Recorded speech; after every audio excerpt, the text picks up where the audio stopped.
Hi everyone, what's up? This is beautiful Karma Queen and welcome to my channel, the only channel geared towards helping new Filipino nurse immigrants transition easier and faster to their new lives and careers here in the United States of America.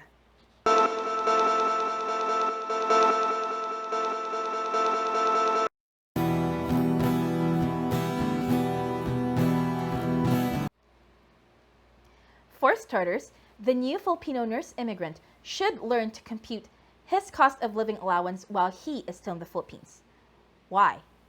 Because you want to know how much money you'll be bringing, and you want to know if that amount of money is sufficient enough to supply for you during the first weeks or months that you haven't got a paycheck yet. You're doing this in order to avoid unnecessary loans and unnecessary expenses. Because let's face it, a lot of you guys will be taking out loans to fund your migration expenses. And then once you get your first paycheck, you just pay it back as you go along. You don't want to add to that. And I'll be showing you in a bit how to compute your cost of living allowance.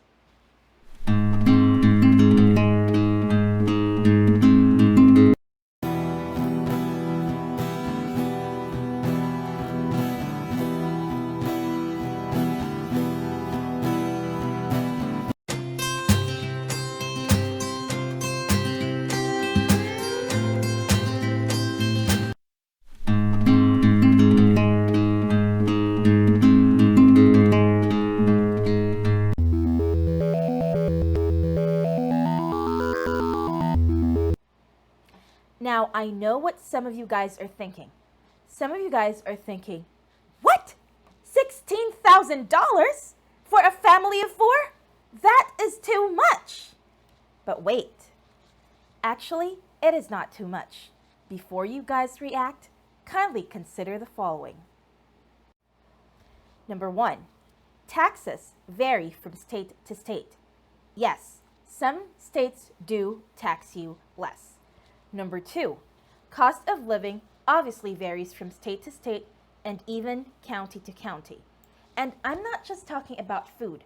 According to the cost of living calculator, cost of living is based on the following: food, rent, gas or transportation, laundry, medical expenses, clothing expenses, grooming expenses, and documentation or paperwork expenses. Number 3, because cost of living varies from state to state and even county to county, you will also notice that the hourly salary rates will also vary from state to state and even county to county.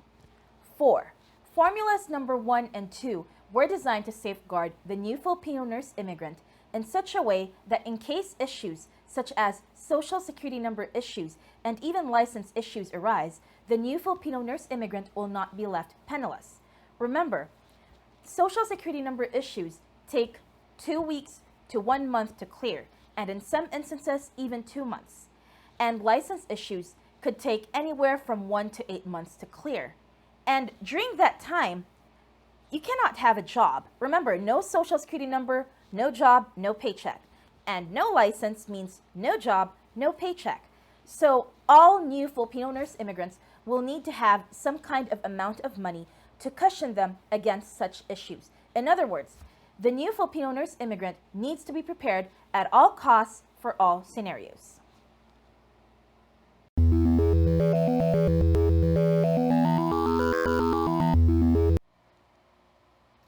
Now, I know some of you guys may be asking, wait, $16,000? Aren't we allowed to bring only $10,000 as a family to the US as per PDOS guidelines? Technically, there's a catch. PDOS is a very reliable resource, and of course, to err on the side of caution, I recommend following all of PDOS guidelines. However, I have encountered some people here, nurses and their families, and they were able to bring $12,000, $16,000 during their first travel to the US. And of course, I did my research. Now, based on the customs and international trade law, you can bring more than $10,000 as a family. However, when transporting more than $10,000, you must file a report declaring the exact amount of funds you're transporting to the U.S. Customs and Border Protection. So, to be clear, there are no customs duties, taxes, or other fees paid to U.S. Customs for the international transportation of money. It is merely a requirement to the US Customs. Now, because as a first time traveler to the US, you want to make sure that you did everything right, so you might want to err on the side of caution when it comes to this one. So, for example, if the cost of living allowance that you're bringing to the US, or the amount of money you're bringing to the US rather, is $16,000, as a family, you could do the whole splitting in between family members. For example, you're a family of four, and you've got a husband and a wife and two kids who are older than 18. So you can split the $16,000 between each and every one of you and then declare it. So that could still work. I know of so many nurses and their families who did that. However, what if you're a husband and wife and you have got two kids that are below 18? So that is a tough one. And I suggest that what you do is that on your first travel, you bring $10,000. Then once you've already established a bank account and all that, you ask your remaining family or your remaining relatives in the Philippines to send you the $6,000. Again, it's totally up to you, but I totally recommend looking into this and doing more research because, of course, we don't want to be caught unaware, once we're already in the US, and we definitely don't want to run out of money. And as for me, I'm just speaking from my experience. Thank God I never ran out of money, but I did encounter several nurses who ran out of money because they weren't able to prepare in advance. So again, to you new Filipino immigrant nurses, always remember to keep researching and always prepare in advance.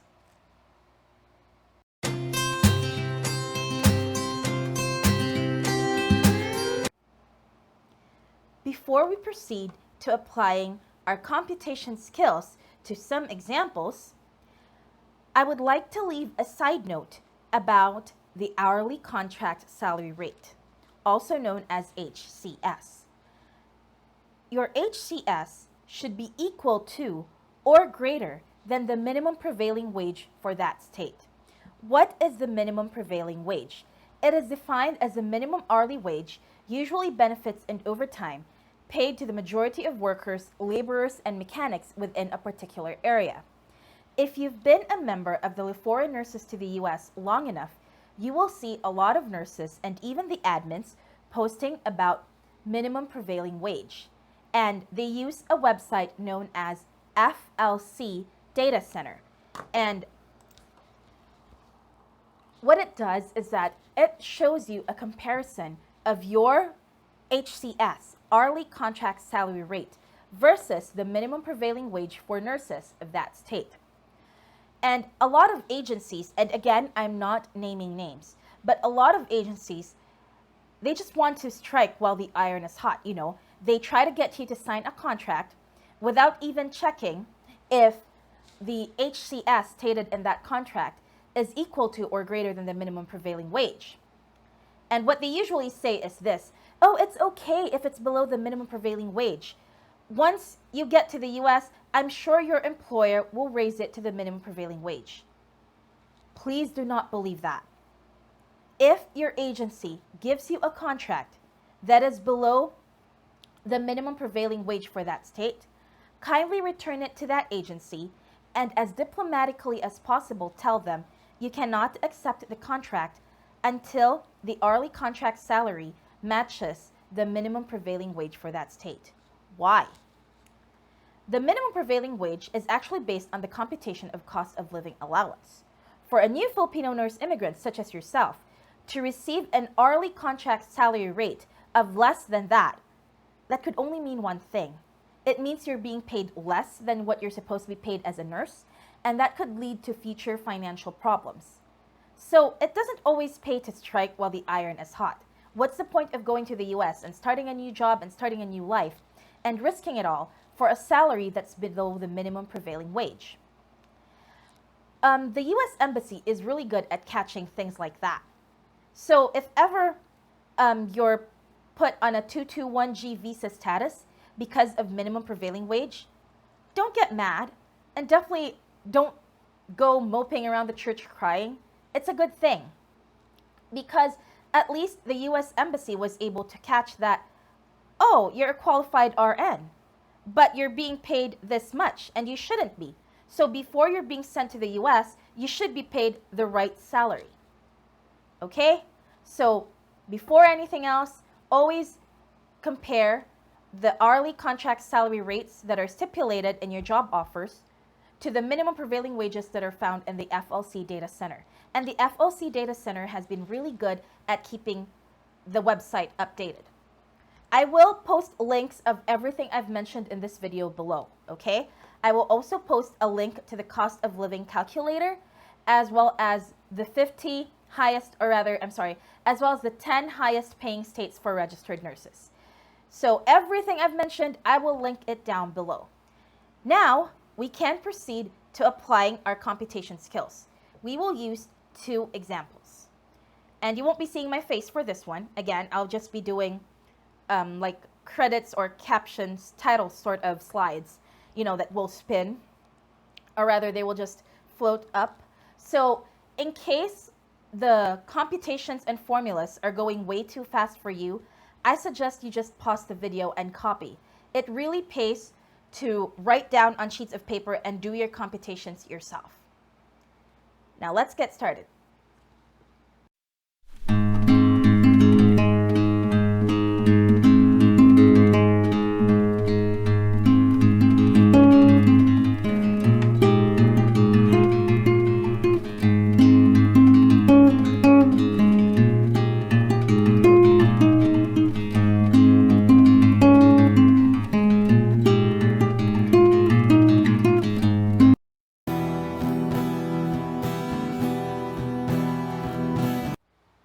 Now I know some of you guys are asking, what if I'm the nurse? What if I'm GL? And what if I don't have $3,500 to spare as pocket money in the US? Well, my advice to you is to at least bring half. Half should be enough, assuming that 1, you don't have social security number issues, 2, you don't have licensing issues, and that means you start working as early as the 2nd week of your stay in the US or the 3rd week. Now, the $3,500 in this equation is actually the ideal amount to bring, again, to cover taxes and unforeseen circumstances. But in case you don't have it, in case you cannot raise that amount of money, because do you guys know how much $3,500 is in Filipino money or in Philippine pesos? That's like 150,000 if I'm not mistaken. Because $4,000 is around 200,000 pesos. And I don't know what you guys do. I don't know what kind of lifestyle you guys lead. And I don't know what you guys are going to do just to raise that money. I know some of you will take out loans. I know some of you will probably borrow from your parents, your significant other, or I know some of you will also sell their cars, their houses, their lands, whatever. But at least bring half. You cannot afford to come to the US empty-handed. Also, even though there is such a thing as housing allowance from your nursing agencies, each nursing agency has a different style. Some of them, they deposit it to your bank account as soon as you arrive in the US. While others, they make it a part of your first paycheck. So again, it pays to always be prepared. Another is that, will you survive? Yes, absolutely. If you bring at least half, you will absolutely survive. You just need to learn to downsize your lifestyle. For example, in the Philippines, if you lived an extremely abundant lifestyle, you must learn to become a minimalist when you get here, at least for the first 6 months. I'm not saying you be stingy with yourself, but what I am saying is be frugal. Be careful and be frugal. That way you won't live paycheck to paycheck. That way you will be able to set aside money to pay your debts and to send, money to the Philippines, your families, whatever. Also, you must use what we call discarte. I mean, back home in the Philippines, Manileños would say, discarte lang yan. And Cebuanos would say, discarte na. And we even have a bank with the tagline, just like BDO, we find ways. Nurses are smart people. And they're not just book smart, they're also street smart in general. And I know you guys have made it this far. You guys will survive. So again, remember, if you're having trouble raising that kind of money, at least bring half. Do not bring less than half. At least bring half. And especially for those with families, those with kids, you cannot afford to bring less than half. You must at least bring half, or at least bring 3/4 of the ideal amount. Okay? So now we will move on to the next example, which is a computation for a nurse who has a family, and it's comprised of husband, wife, and 2 kids.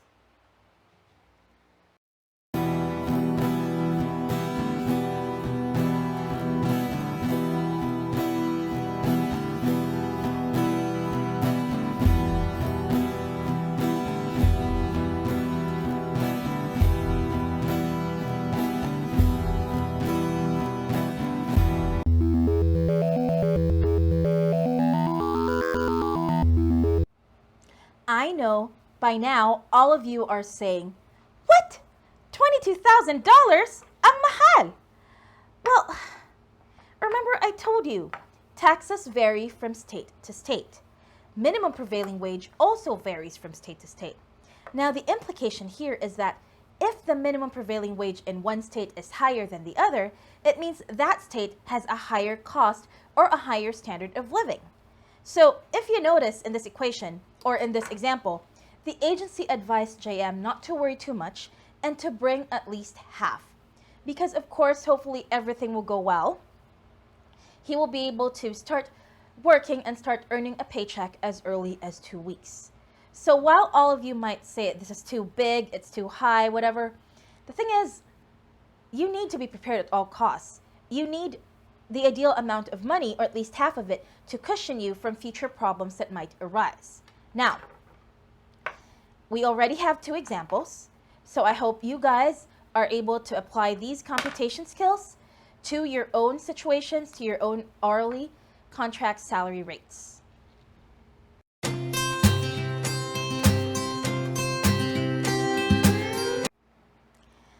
Now that you've learned how to compute your cost of living allowance, also known as the amount of money to bring to the US, I'm sure you have the following questions.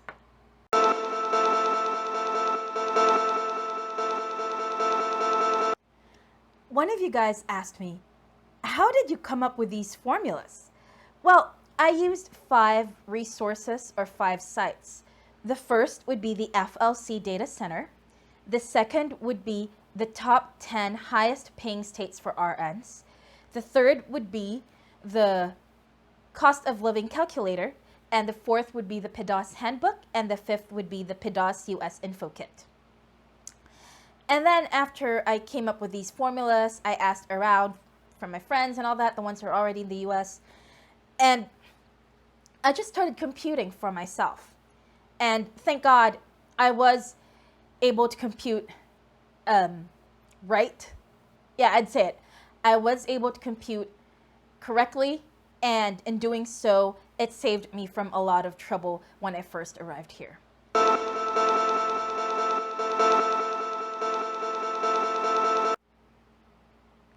Some of you guys asked me, how much money did I bring to the US?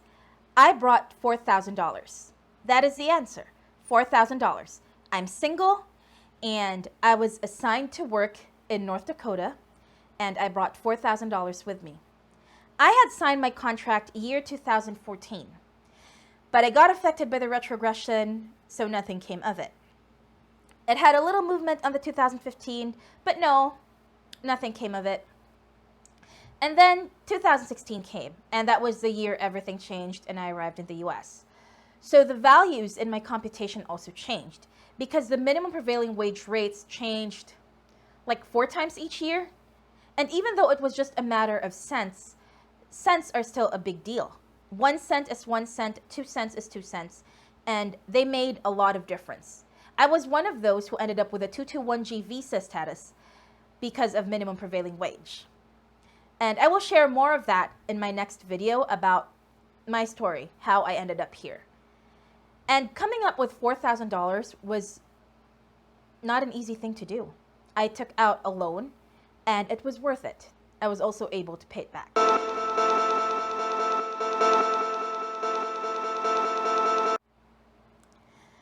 I know some of you guys also asked whether the $4,000 was enough.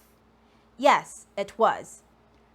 You see, I lived in 2 states, and if you live in 2 states, you need to factor that into your computations. I was one of those nurses with licensing issues, and again, I will share more of that in my next video. So back then, I computed my cost of living allowance, or the amount of money to bring to the US, based on 2 states, California and North Dakota. California, because I'm a California RN, I had to stay in California while waiting for my licensing issues to be finished, so I lived with my cousin, and thank God for that. So it took a month for the licensing issues to finish, and then I moved to North Dakota, where I'm supposed to work. Back then, the cost of living allowance for California was $3,000, and the cost of living allowance for North Dakota, my county in North Dakota, was $1,000. So I brought $4,000. That's how I got it all figured out. I lived a minimalistic lifestyle, and I had a lot of expenses, partially because I came during winter. So I had to shop during Black Friday, and I had to keep good track of my expenses. And of course, my groceries, I learned to coupon and all that. So it was worth it. It was a lot of hard work, but it was also very much worth it. And the skills that I learned, these are skills that will stick with me for a very long time.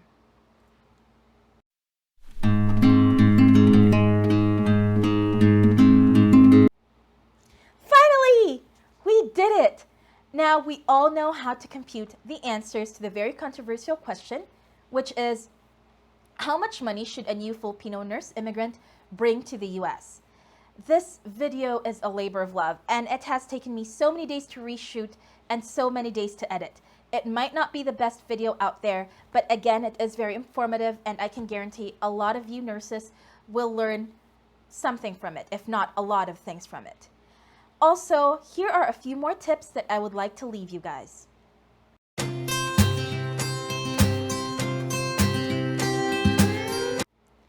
Tip number 1, don't expect too much. Never expect too much. Tip number 2, don't be afraid to ask questions. What might hold true for one nursing employment agency might not hold true for the other. And even in the processes, there are times they differ big time. So please keep asking questions. They will have no choice but to answer you anyway. Tip number 3, learn to be flexible. There will be times that things will not go according to plan. So just accept the fact and roll with it. Learn to adjust accordingly. Number 4, be grateful. Number 5, stay humble. Number 6, be prepared physically, mentally, emotionally, and spiritually, and above all, financially. Migrating to a different country is a very big change, and it will affect you in all aspects, and even physically. A lot of times, knowing that you're preparing for immigration, it induces insomnia. You'll have a hard time sleeping, and this happened to me. I wasn't able to sleep for several days. I would only sleep like 2 to 3 hours and then get back up and then sleep 30 minutes. And the only time I was able to sleep straight was when my immigrant visa was approved. And I can guarantee that a lot of you guys will experience what I went through. And I think the last tip that I'm leaving you with is have a survivor's mentality. You can do this. You've come this far. It might take a lot of blood, sweat, tears, and a whole lot of prayer. But nobody ever said it was easy, right? Just that it was worth it. And I know you nurses can do this. And who knows, maybe in the next few months, I'll be seeing you here, and we might even have like a certain conference or whatever. And I would love to hear from you guys, okay?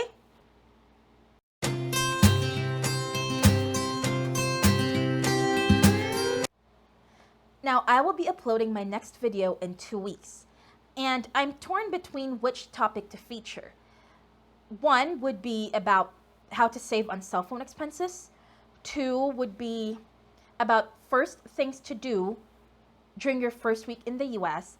And 3 would be about my story, kind of like my Lafora nurses to the US story, about how I got here and what happened once I arrived.